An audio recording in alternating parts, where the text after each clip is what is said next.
Bismillah, assalamualaikum warahmatullahi wabarakatuh.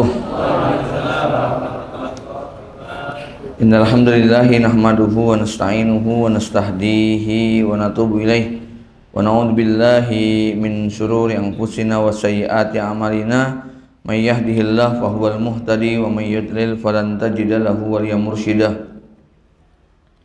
Asyhadu an la ilaha illallah wahdahu la syarikalah wa asyhadu anna Muhammadan abduhu wa rasuluhu la nabiyya wa la rasula ba'dah.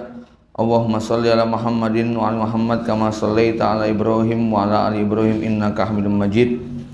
Usikum wa iya nafsi bi taqwallah faqad fazal mu'minunal muttaqun.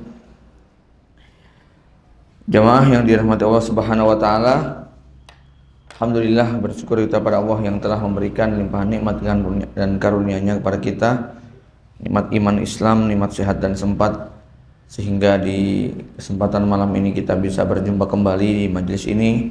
Semoga Allah berikan banyak rahmat dan kebaikan pada kita semua. Salawat dan salam semoga terlimpah curahkan pada baginda Nabi Muhammad SAW, juga pada keluarga, kerabat, para sahabat dan pengikutnya yang setia sampai kiamat. Mudah-mudahan kita termasuk di antara umatnya yang mendapatkan syafaatnya di yaumul hisab. Bapak Ibu sekalian, hari ini kita masih berada di momentum Rabiul Awal, 14 Rabiul Awal, hari-hari yang identik dengan suasana Maulidur Rasul SAW. Walaupun para ulama berbeda pendapat tentang kapan pastinya kelahiran sang Nabi, ada yang menyebutkan tanggal 2, tanggal 4, tanggal 8, tanggal 10, tanggal 12. Walaupun memang yang paling populer itu adalah pada tanggal 12 Rabiul Awal. Ada banyak peristiwa di Rabiul Awal. Ya, yang pasti momentum Rabiul Awal sangat identik dengan bagaimana hadirnya Rasulullah SAW ke muka bumi sebagai rahmat bagi alam semesta. Nah, malam ini kita akan berbincang tentang bagaimana keagungan dari rahmat alam semesta ini bisa kita rasakan. Allah Subhanahu wa taala berfirman, a'udzubillahi minasyaitonirrajim, wa ma arsalnaka illa rahmatan lil alamin. Saya ingin bahas dulu dari sisi sejarah. Yang pertama bahwa Nabi SAW dilahirkan pada tahun 572. Ada yang menyebutkan 571, kurang lebih itu. Berarti sekitar 1470 tahun yang lalu. Ya, kurang lebih. Atau 15 abad yang silam. Ya. Nah, abad keempat, abad kelima, memasuki abad keenam, ini merupakan fase terburuk, fase paling parah dalam sejarah kehidupan manusia. Ya, dari mana kita melihatnya? Ada dua paling tidak. Satu dari fakta sejarah, yang kedua dari logika ketika seorang nabi telah meninggalkan umatnya sekian lama. Manusia dengan hawa nafsu yang dominan, maka sangat butuh kepada bimbingan para nabi dan rasul. Itu kenapa Allah kemudian mengutus para nabi dan rasul dalam jumlah yang sangat banyak. Dalam riwayat Abu Dzar itu, Ibnu Umar ya, disebutkan 124.000 nabi. Ya. Kita buat asumsi kalau Nabi Nuh alaihissalam diutus pada tahun 3300 sebelum Masehi dan Nabi Isa alaihissalam dilahirkan pada tahun 1 Masehi, maka dalam waktu 3300 tahun itu Allah turunkan 124.000 nabi dan rasul. Karena sebelum Nabi Nuh kan cuma Nabi Adam. Dalam riwayat lain Nabi Idris. Walaupun para ulama berbeda pendapat Nabi Idris itu setelah Nabi Nuh atau sebelum. Ya. Bapak Ibu sekalian, 3300 Allah kirimkan 124.000 nabi. Ini kalau mau pakai hitung-hitungan nih Pak ya. Kira-kira ya 3.300 dibagi 124.000. itu berarti dalam waktu 1 tahun ada 266 rasul.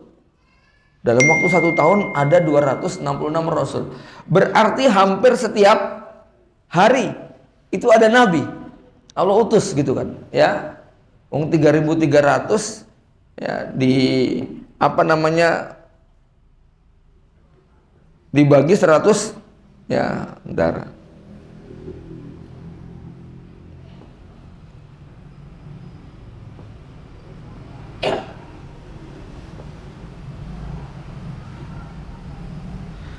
Jadi 200 hampir 300 rasul per tahun gitu loh. Anda bisa bayangkan kurang lebih setiap hari ada 1 nabi. Ya, jemaah sekalian, Nabi Isa alaihissalam selesai di tahun 33 Masehi. Ya, ini kan Rasulullah sampai mengatakan kanat Banu Israel tasusuhumul anbiya. Bani Israel itu selalu dipimpin para nabi dan rasul. Kullama halaka nabiyun khalafahu nabiyun. 1 nabi meninggal, datangkan nabi berikutnya. 1 nabi meninggal, ganti nabi berikutnya. Itu saking sayang dan cintanya Allah kepada manusia, khususnya kepada Bani Israel. Kasih nabi terus. Lah, setelah Nabi Isa itu diangkat, maka selama 550 tahun lebih nggak ada nabi. Ya. Bisa dibayangin nggak kira-kira? Kayak apa parahnya manusia? Kalau mau pakai logika, jenengan tahu sebuah pondok pesantren yang masyhur, yang populer, yang kiainya hebat, terus kiainya meninggal, lalu anaknya nggak ada yang jadi ustadz, nggak jadi kiai. Itu pondok pesantrennya kira-kira gimana, Pak? Banyak yang bubar, Pak.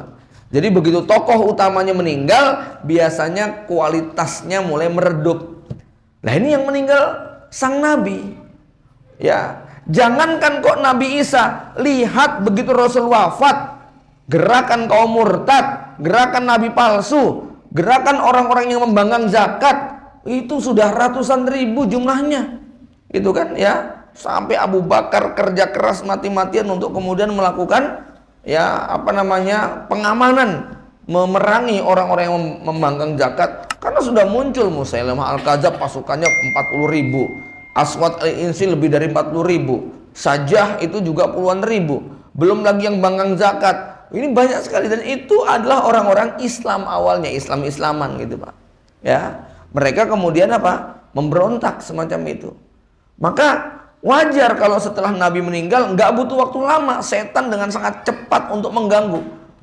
Ya, begitu Nabi Musa, begitu Nabi Sulaiman meninggal, apa yang terjadi? Jin-jin langsung semuanya bekerja keras untuk mengganggu manusia. Ya, ini realita, ini logika, gitu kan? Logikanya setiap nabi nggak ada, maka umat makin rusak. Maka sejak Nabi Isa diangkat, itu sudah tuh manusia makin parah. Puncaknya pada abad ke-4, 5, dan 6. Itu berarti sudah 300, 400, 500 tahun setelah ditinggal Nabi Isa. Ya, nah. Itu bukan hanya berlaku di wilayah negeri Syam, tapi timur, barat, apalagi yang nggak ada nabinya. Eropa, India, kemudian Cina, kemudian Mesir. Ini nggak ada nabinya semua, Pak. Bisa dibayangkan kayak apa kacaunya. Gitu kan, ya. Maka tak terkecuali di Jaziratul Arab. Dan ini digambarkan bahwa kerusakan manusia di semua aspek dan dimensi kehidupan, dalam masalah akidah dan keyakinan, dalam masalah politik ekonomi, dalam masalah sosial, dalam masalah akhlak dan moral, betul-betul berada pada titik yang paling rendah. Di Arab misalnya, kita lihat bagaimana seorang bapak malu dan marah ketika tahu bahwa bayi yang lahir itu adalah perempuan. Maka nggak butuh waktu lama, sang bapak ini segera menggali liang lahat, dibuat lubang, lalu sang anak dikubur hidup-hidup. Wa idza busyira ahaduhum bil unsa dalla wajhuhu muswaddan wa huwa kadhib. Apabila diberi kabar bahwa istrinya melahirkan bayi perempuan, wajahnya langsung menghitam, malu nggak tertahankan, digalilah sebuah lubang, dikubur anak itu hidup-hidup. Ya, ini di Arab. hobi miras, hobi zina, hobi melacur, hobi mabuk, makan riba, itu sudah menjadi kebiasaan. Sampai Bunda Aisyah mengatakan, seandainya ayat tentang Khomer itu turunnya tidak perlahan-lahan, maka bangsa Arab adalah manusia yang tidak bisa meninggalkan miras sampai kiamat. Saking mereka itu bukan cuma minum Pak, mandi pun pakai miras. Itu ya, orang-orang Arab tuh kayak gitu. Ya, urusan menumpahkan darah, wah gampang sekali mereka menumpahkan darah. Urusan perbudakan juga demikian. Ya, belok coba ke Mesir. Mesir itu negeri 1000 piramid. Ada 1300 piramida lebih Pak di Mesir Pak. Piramida itu kuburannya para raja-raja Mesir. Tugasnya sang raja kalau sudah dilantik itu bikin piramida. Nah, itu piramida itu kuburan mereka, jadi mereka mati dikubur. Dan raja Mesir kalau mau mati, maka dia akan, nih yang aneh nih kuburannya. Di mana keanehannya? Satu liang lahat isinya 7 mayat. Loh kok bisa? Ya, karena sang raja ketika mau mati, dia akan tunjuk 6 orang budaknya. Kamu ikut saya. Dan budak itu hanya bisa bilang sami'na wa ata'na.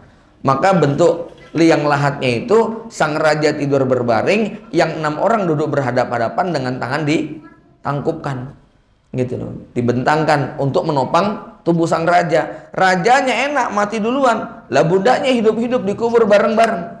Itu perbudakan di Mesir seperti itu. Di Eropa nggak kalah ngerinya, India apalagi ya.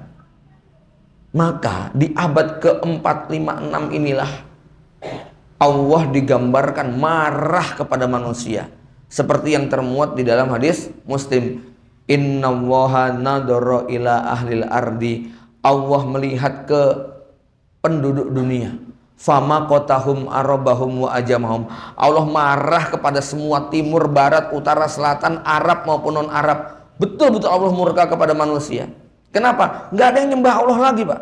Ya, illa baqaya min ahlil kitab, kecuali segelintir dari ahlul kitab. Masih ada sisa-sisa orang soleh.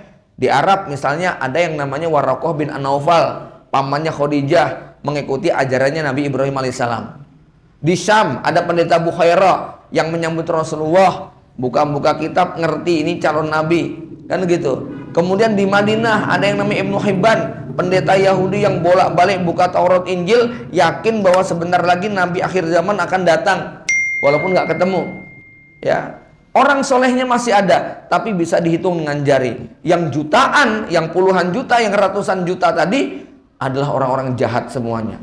Ya, bukan sekedar mereka tidak menyembah Allah, bukan sekedar mereka nggak ngerti bagaimana beribadah, tapi mereka melakukan kekufuran, kemungkaran, kebid'ahan, kesyirikan yang sangat parah, gitu kan. Jadi bukan sekedar nggak nyembah Allah, tapi mereka begitu rusaknya kondisi manusia. Maka antum kalau nonton film-film Eropa Barat, Roma terutama di abad-abad 1, 2, 3, 4, isinya tuh pertarungan gladiator antar di Kolosium, gitu kan. Nanti kemudian diterkam sama harimau, dijadikan umpan buat binatang buas. Itu kehidupan sosial politik masyarakat di sana kayak begitu sebelum diutusnya Nabi dan Rasul. Maka seakan-akan dunia itu menunggu betul-betul Nabi yang dijanjikan. Nggak bisa orang biasa menyelesaikan persoalan ini, nggak bisa. Butuh orang yang istimewa. Maka pada fase inilah Allah mentakdirkan lahirnya Rasulullah sallallahu alaihi wasallam pada 12 Rabiul Awal tahun gajah, dan ini sekaligus rahmat bagi orang Arab. Kenapa? Karena detik-detik sebelum lahirnya Rasulullah, bangsa Arab diuji dengan pasukan raksasanya Abraha membawa ratusan gajah dari arah Yaman menuju ke Mekah dengan target meratakan dengan tanah. Ya, Abu Thalib sudah nggak berdaya. Kabilah-kabilah Arab nyerah semuanya. Semua dilibas habis oleh pasukan Abraha. Ya, 200 ontanya Abu Thalib dirampas sama Abraha. Abu Thalib nggak berdaya. Ya sudahlah, ngungsi. 5 kilometer sebelum pasukan bergajah sampai ke Mekah, tepatnya di tempat yang namanya Wadi Muhasir, pasukan bergajah ini kemudian di-stop oleh Allah.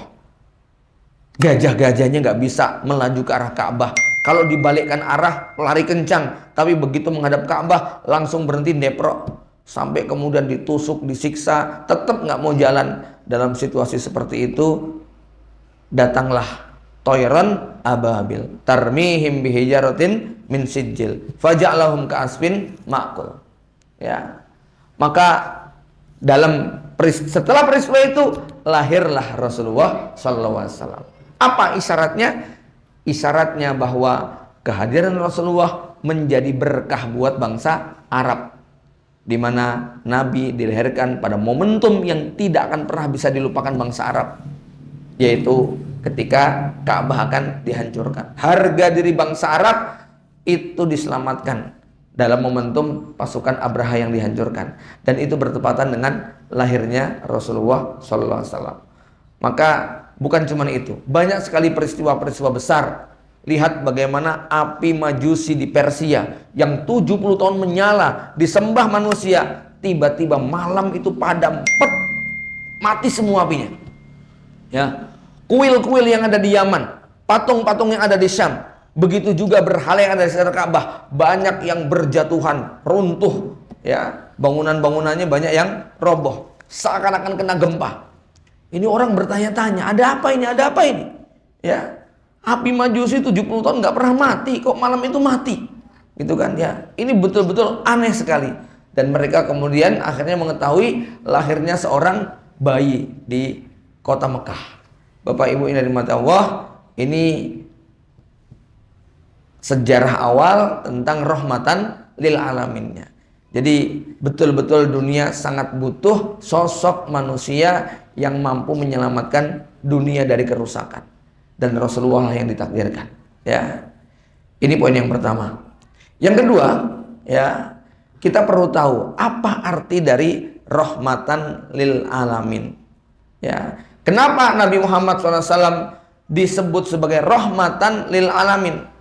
Ya, apa arti rahmat? Rahmat yang pertama adalah seperti di dalam surah Al-Baqarah 155-156, ketika Allah menceritakan, mengisahkan tentang ciri orang yang akan mendapatkan kebaikan, yaitu pada saat kena musibah. Alladzina idza wabasirus sabirin alladzina idza asabatuhum musibah qalu inna lillahi wa inna ilaihi raji'un. Ulaika alaihim sholawatum mir rabbihim wa rahmah. Orang yang dengan penuh keyakinan saat ditimpa musibah bisa mengucapkan innalillah wa inna ilaihi raji'un, maka orang yang sabar seperti ini dijanjikan Allah, ulaika alaihim sholawatun mir rabbihim. Mereka akan mendapatkan sholawat. Apa artinya sholawat? Sholawat di situ dalam terjemahan dan tafsirnya adalah keberkahan dari Allah Subhanahu wa taala. Wa rahmah. Rahmah di situ artinya solusi dan jalan keluar. Maksudnya apa? Orang yang bersabar saat ditimpa musibah dan ujian, maka Allah menjanjikan dapat solusi dan jalan keluar. Ini ya.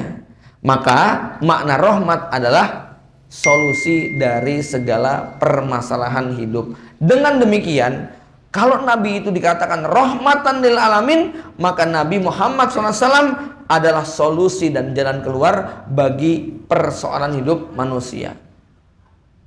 Mengapa demikian? Ya, silahkan kita renungkan, silahkan Bapak Ibu bayangkan, ada nggak satu saja problem yang dihadapi manusia, apapun, dalam bidang apapun, yang tidak ada solusinya dari Rasulullah? Nggak ada, Pak. Silahkan coba. Antum coba ngeluh, punya masalah apa? Rasul pasti punya jawabannya. Mau problem ekonomi, problem anak istri, problem tetangga, problem jiwa, problem negara, problem perang, problem politik, problem apa saja yang dihadapi manusia, Rasul punya solusinya. Tidak ada satupun masalah manusia yang Rasul nggak punya jawabannya. Kalau dulu itu sebelum adanya Rasul, nggak punya mereka jawaban. Begitu kan ya, menghadapi begini bagaimana, menghadapi begini bagaimana.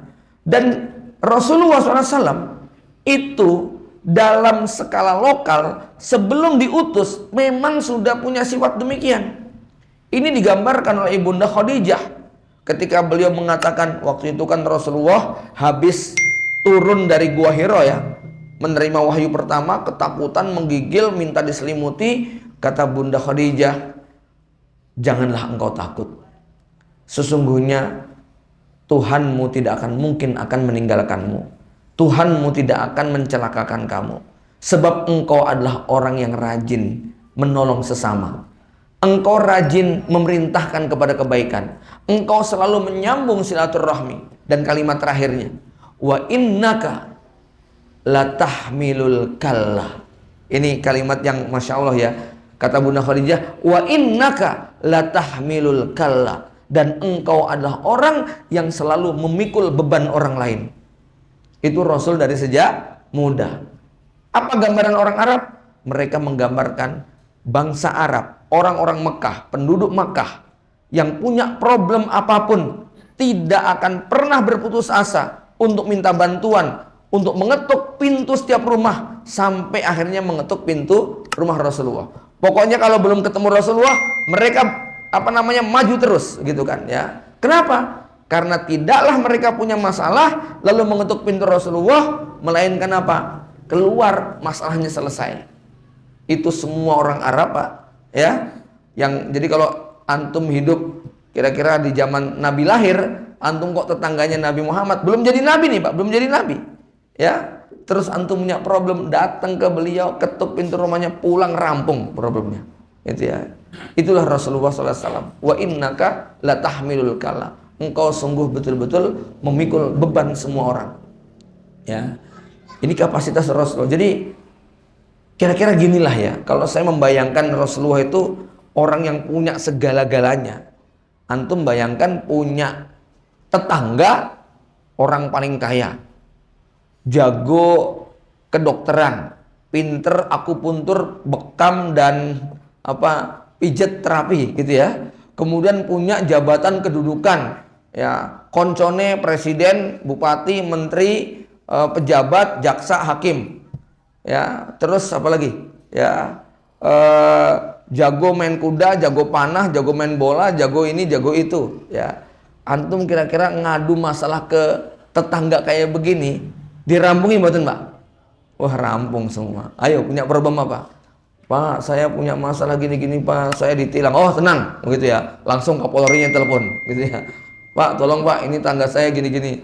Pak, ini anak saya sakit. Oh, tenang, coba bawa ke sini. Begitu kan ya. Oh, bismillah, sembuh, begitu kan ya. Itu kira-kira gambaran Rasulullah sebelum diangkat menjadi nabi. Problem apapun masyarakat Arab datang rampung, begitu loh, ya. Jamaah yang dirahmati Allah, ini makna rahmat yang pertama. Rahmat yang kedua, artinya adalah seperti yang termuat dalam sebuah hadis, inna lillahi mi'ata rahmatin. Allah itu punya 100 rahmat. Anzala wahidatan ala sairil jinni wal insi wal bahaim wal khawam. Ya. Satu bagian rahmat itu Allah turunkan untuk seluruh jin, manusia, binatang ternak dan seluruh makhluk. Ya. Wa biha yata'atafuna wa yatarahamun. Atau kama qala Nabi sallallahu alaihi wasallam. Dengan satu rahmat itu kita saling mencintai dan saling berkasih sayang. Dengan satu rahmat itu antum sekalian banting tulang, kerja keras, peras keringat demi anak istri. Dengan satu rahmat itu antum mampu melek semalam suntuk karena gendong anak yang rewel. Dengan rahmat itu kata Rasulullah SAW, yata'atofunal wahsyu ala auladiha. Seekor harimau itu nggak akan memakan anaknya walaupun dia binatang buas. Ya. Seekor ayam betina itu ketika menetaskan telurnya, dia tiba-tiba menjadi seekor induk yang begitu gagah perkasa. Mbok kucing garong lawan pun dihadapi. Ngono lho, Pak. Nyebutin, Pak. Ya. Itu Allah, itu rahmat Allah tuh, Pak, yang membuat ayam yang tadinya itu nggak bisa apa-apa, begitu dia netes itu langsung galak untuk melindungi anak-anaknya. Ya. Ibu-ibu mampu ngeloni anak, nyusui, termasuk sebelumnya proses hamil melahirkan. Yang konon melahirkan itu, konon ya Pak, saya nggak tahu ya, itu sakitnya 13 tulang rusuk dipatahkan sekaligus. Quran hanya menggambarkan wahnan ala wahnin, derita di atas derita, sakit yang paling parah. Tapi begitu si bayi lahir, rasa sakit itu hilang seketika. Allah cabut rasa sakit itu, ya. Makanya ini yang menjelaskan kenapa kok ibu-ibu nggak kapok-kapok hamil gitu Pak, ya. Ya. Padahal sakitnya pol, tapi nek kon hamil yo gelem ngono ya. Allah kasih rahmat itu Pak. Itu yang membuat ibu-ibu mau hamil itu rahmat Allah Subhanahu wa taala. Nah, yang nggak dapat rahmat itu ya child free itu Pak. Nikah pengen enak nggak pengen anak gitu Pak. Itu nggak dapat rahmat Allah. Kalau istri ibu-ibu kok ya dikasih anak kok alhamdulillah, alhamdulillah, mbok wis 10 dikasih alhamdulillah. Ya, dikasih terus ya alhamdulillah, pokoknya tompo berapa aja gitu ya. Itu rahmat Allah begitu berlimpah kepada dia. Maka Bapak Ibu, berdasarkan pengertian ini, kalau Rasul dikatakan rahmatan lil alamin, maka semua kebaikan itu bermuara pada Rasulullah SAW. Rasulullah yang menginspirasi semua bentuk kebaikan. Tidak ada satupun kemuliaan jiwa, kemuliaan akhlak, kebaikan yang dilakukan oleh manusia, orang beriman dalam hal ini, kecuali terinspirasi dari Rasulullah SAW. Jenengan pengen jadi orang jujur, pengennya jujur seperti siapa? Seperti Rasulullah SAW. Jenengan pengen menjadi orang baik, baiknya seperti siapa? Pengennya seperti Rasulullah SAW. Jenengan pengen jadi suami yang begitu lemah lembut kepada istri, pengennya seperti Rasulullah SAW. Jenengan pengen menjadi pedagang sukses, pengennya kayak Rasulullah SAW. Jenengan pengen jadi panglima perang, pengennya kayak Rasulullah SAW. Tidak, kata Dr. Aid Al-Qarni, tidak ada kebaikan yang dilakukan manusia kecuali Rasulullah punya saham yang menginspirasi kebaikan itu. Ya, kita pengen berbagi ilmu, ya gara-gara Rasulullah SAW. Kita pengen berbagi kepada anak yatim, menolong orang Gaza, menolong orang Palestina, Suriah, ya karena Rasulullah SAW, gitu kan? Ya, bahkan kita itu ngasih makan kepada binatang, itu juga karena apa? Ya, Rasul mengatakan fi kulli kabidin sodakotun, pada setiap jantung yang basah itu ada sedekah. Jenengan ngasih makan ikan padahal besok dipangan ikannya. Jenengan ngasih makan ayam padahal besok dibeleh. Itu kata Rasulullah apa? Fi kulli kabidin sodakoh, pada setiap binatang yang ada jantungnya, yang berdetak, yang basah, itu ada nilai sedekah. Nggak usah khawatir ya, nanam apa kok dimakan codot, nggak usah khawatir. Fi kulli kabidin sodakoh, ada nilai sedekahnya. Itu gara-gara baca hadis itu nggak jadi misuh-misuh, nggak jadi marah-marah gitu kan ya. Apa meneh mingkur dicolong tonggo Pak ya. Sedekah ya. Masya Allah ya. Padi mangane tikus sedekah.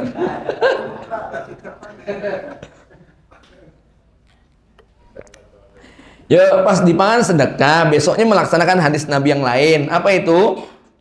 Khomsun yuktalna, ada 5 binatang yang boleh dibunuh kapanpun. Salah satunya tikus, ya. Ya, lo melaksanakan hadis lagi, jadi membunuh tikus pun terinspirasi dari Rasul, Pak. Ya, ya kan Nabi mengatakan khomsun yuktalna fil harami wa fil ghairil haram. Ada 5 binatang yang boleh dibunuh waktu kamu ihram maupun tidak ihram, gitu lah ya. Salah satunya apa? Ya al-fa'ru, tikus gitu ya. Yang ketiga, apa yang dimaksud dengan Rasul itu rahmatan lil alamin? Karena Rasulullah SAW diutus dengan membawa Al-Quran, ya, satu-satunya Nabi yang kitab sucinya disebut dengan Al-Quran. Padahal Injil itu ya dibaca, Taurat itu ya dibaca, Zabur itu ya dibaca, Suhuf itu ya dibaca. Tapi kenapa cuman Quran yang disebut bacaan? Ini loh. Dan Al-Quran betul-betul menjadi rahmat.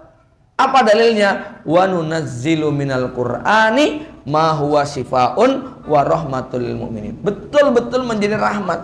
Ya. Nek nggak percaya coba antum hidup tanpa Quran, betul-betul pasti tersesat.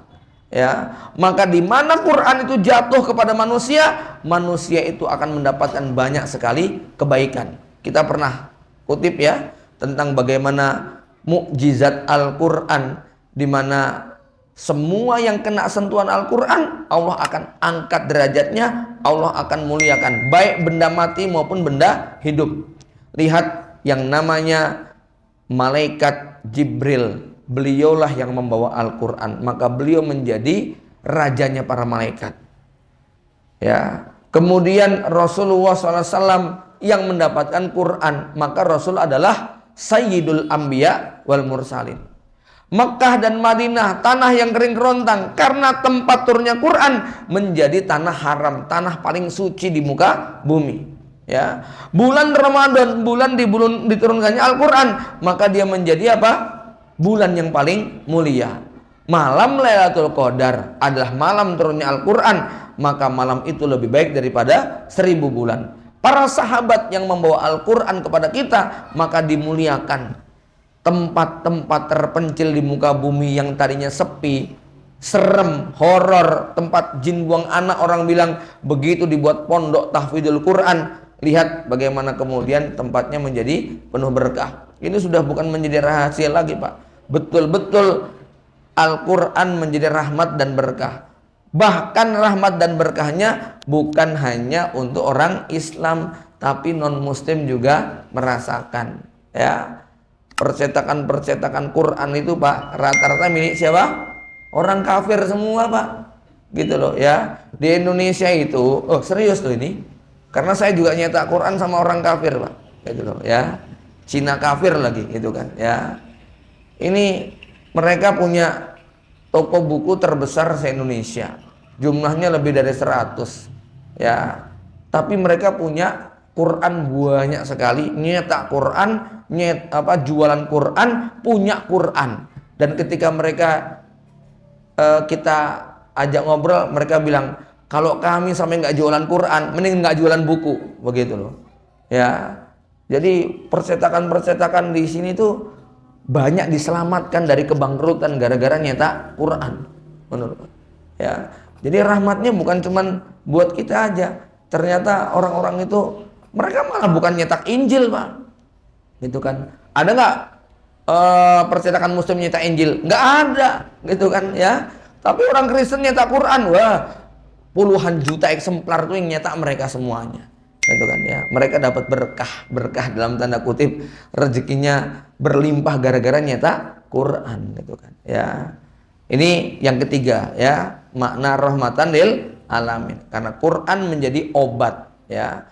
Orang yang hidupnya penuh dengan rahmat dan syifa ya, ini yang dekat dengan Quran. Yang keempat, kenapa Rasulullah SAW disebut sebagai rahmatan lil alamin?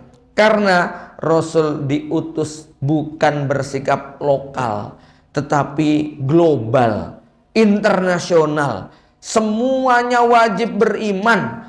Ya, kalau nabi-nabi yang lain diutus lokal. Nabi Isa cuman di Yerusalem, khusus buat Bani Israel.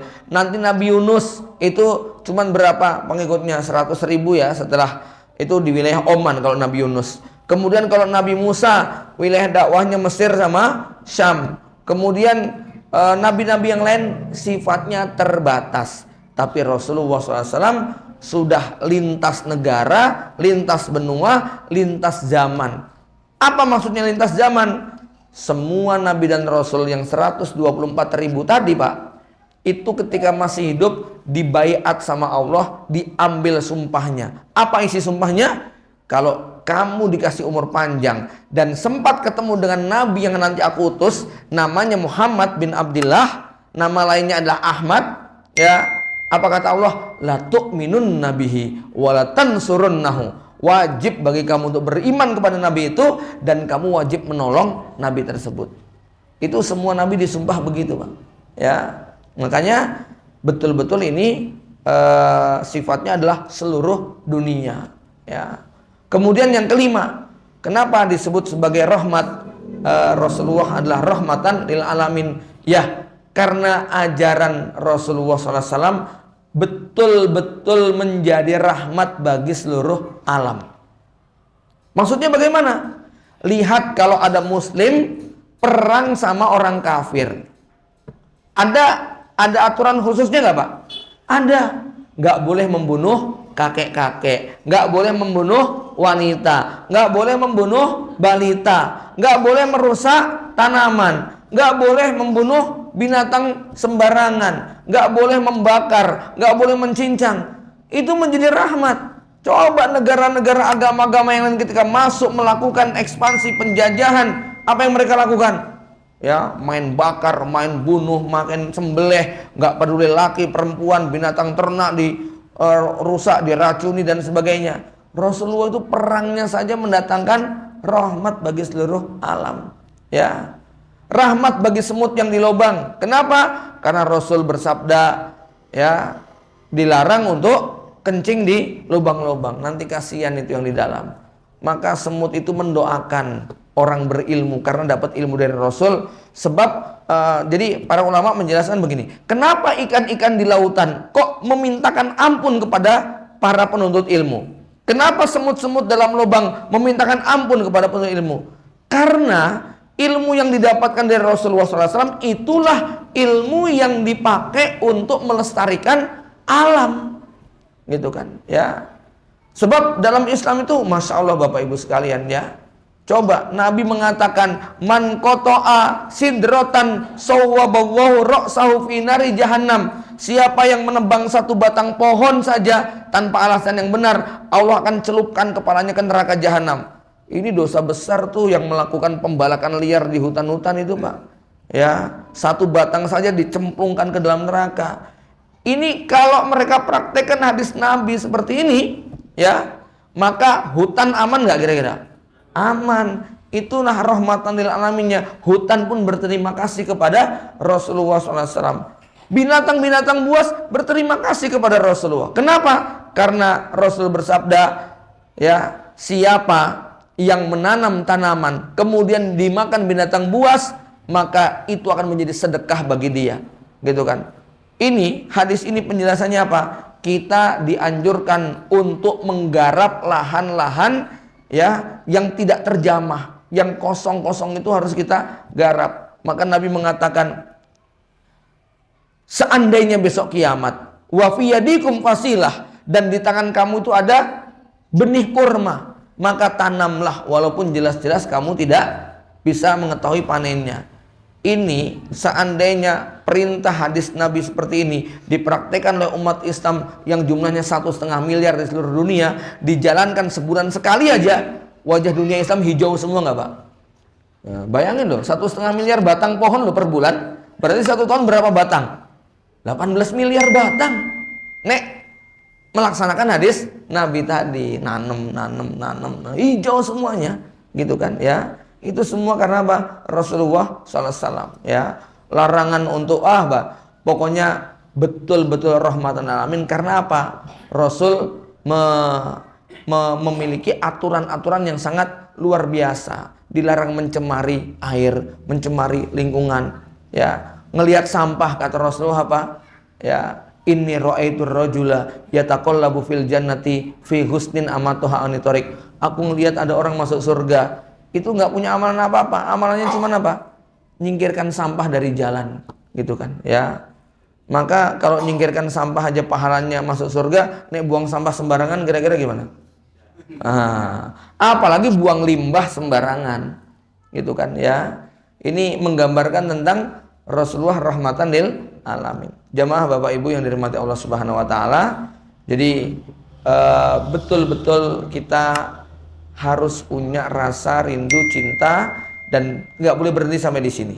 Kita harus melanjutkan sampai kita memiliki rasa cinta yang begitu mendalam. Mengapa demikian? Ya, satu, bahwa cinta kita kepada Rasul itu bukti cinta kita kepada Allah. Qul in kuntum tuhibbunallah fattabi'uni. Yang kedua, cinta kepada Rasul itu menjadi modal untuk bisa masuk surga. Dalilnya apa? Seorang sahabat Nabi yang bertanya, ya Rasulullah mata sa'ah, ya Rasul kapan kiamat? Maka Nabi kemudian bertanya, kamu nanya-nanya kiamat, kamu sudah punya bekal apa? Kata sahabat tadi, aku nggak punya bekal banyak ya Rasul. Walakinni uhibbu wa rasulah. Tapi aku cinta kepada Allah dan Rasulnya. Maka Rasulullah kemudian mengatakan apa? Anta ma'aman ahbabta. Besok kamu di surga akan tinggal bersama yang engkau cintai. Yang ketiga, cinta kepada Rasul, cinta kepada Allah, itu membuat seseorang yang ahli maksiat sekalipun akan dibela oleh Rasulullah SAW. Lihat bagaimana seorang sahabat yang namanya Abu Mihjan As-Saqafi, hobinya mabuk tiap hari, dicambuk sama Nabi berkali-kali, sampai para sahabat jengkel ngelihat dia, mabuk lagi. Ya, ini lagi dieksekusi sama Nabi, Pak. Itu teman-temannya, tetangga-tetangganya jengkel ngelihat Abu Mihjan mabuk. Abu Mihjan tuh mabuk dari zaman Nabi, zaman Abu Bakar, zaman Umar, mabuk terus, Pak. Ya, wong jihad fisabilillah tuh bawa miras, beliau. Itu kan, ya. Tapi Abu Mihjan ketika dicambuk, kemudian orang-orang pada ngomel-ngomel, wah, orang kok mabuk terus? Kata Rasul apa? La tasubbuhu, jangan kamu celah, jangan dimarahin. Fa innahu yuhibbullaha wa rasulah. Dia nih walaupun mabuk cinta kepada Allah dan Rasulnya. Wow, tukang mabuk cinta Rasul, itu kan, ya, dibela sama Rasulullah, begitu ya. Kayak apa cinta dan sayangnya Rasulullah? Maka cinta kepada Rasul bukan sekedar melaksanakan perintah, bukan sekedar meninggalkan, tetapi ada kecintaan secara fisik. Itulah yang para sahabat lakukan. Sampai dibela-belain itu, ngumpulin keringatnya Rasul, ubannya Rasul. Sampai Abu Sufyan itu menggambarkan bahwa tidaklah Muhammad itu meludah kecuali pasti tangan para sahabat sudah menampung di bawahnya. Karena secara fisik mereka sangat pengen bersentuhan dengan Rasulullah SAW, pengen dicintai. Dan ini hebatnya Rasul, beliau mencintai semua sahabat, ya, tanpa terkecuali, yang jauh dan yang dekat, as-sabiqun awalun maupun yang masuk Islam belakangan. Semua sahabat merasa sangat dekat sekali. Ini nggak ada ya pemimpin yang kayak Rasulullah, yang semua anak buahnya merasa sangat dekat. Antum tahu Amr bin As masuk Islamnya belakangan, termasuk yang ikut memprovokasi Raja Habasyah untuk mengusir Muhajirin, termasuk terlibat dalam perang Uhud, perang Badar, ya. Lalu kemudian masuk Islam, tapi Rasul langsung mencintainya, menyayanginya. Saking merasa dicintai dan disayangi, Amr bin As sampai ngomong begini, ya Rasulullah, siapakah orang yang paling kau cintai? Kata Rasul apa? Aisyah. Itu kan, disangka nama dia mau disebut, Pak. Ya, kata Amr bin As, maksudku yang laki-laki ya Rasul. Oh, yang laki-laki. Abuha. Kalau yang laki-laki bapaknya. Ya. Terus siapa lagi ya Rasul? Umar. Terus siapa lagi ya Rasul? Utsman. Kok namaku nggak nyebut-nyebut ya, gitu ya. Itu perasaan Amr bin As yang merasa sangat dicintai, walaupun namanya nggak kesebut, tapi merasa sangat dicintai. Ya, antum baca tulisan ayat Al-Qarni, Masya Allah, betul-betul semua sahabat tuh punya kenangan indah bersama Rasulullah SAW. Maka Nabi SAW mengatakan, sayati ala nasi zamanun, ya, unasun yaroni semalam yaroni. Akan datang suatu masa di mana seseorang yang dulu pernah melihat aku, kemudian tidak melihat aku kembali. La ayyarani ahabbu ilaihi minad dunya wa ma fiha, ya, min ahlihi wa malihi. Yang seandainya dia bisa melihat aku, itu lebih dia sukai daripada seluruh keluarga dan hartanya, lebih dia sukai daripada dunia dan seisinya. Karena Rasulullah juga pernah mengungkapkan rasa rindunya dan kangennya kepada kita. Beliau mengatakan, ashtaqu bi ikhwani, aku sangat rindu dengan saudara-saudaraku.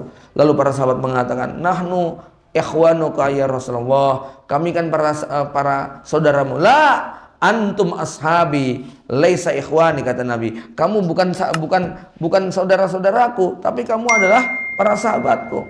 Aku sangat rindu dengan dengan saudara-saudaraku. Lalu para sahabat bertanya, siapa para ikhwanmu ya Rasul? Maka Nabi mengatakan, mereka adalah orang yang tidak sempat berjumpa denganku, tetapi mereka beriman kepadaku dan mengikuti ajaranku. Aku sangat rindu ingin bertemu dengan mereka. Inilah yang dirindukan Rasul besok di hari kiamat, rindu pengen berjumpa dengan umatnya. Mudah-mudahan kita termasuk umat yang dirindukan dan kita dapat kesempatan untuk melihat wajah baginda Nabi Muhammad SAW. Aku qouli hadza wa astaghfirullahaladzim. Assalamualaikum warahmatullahi wabarakatuh.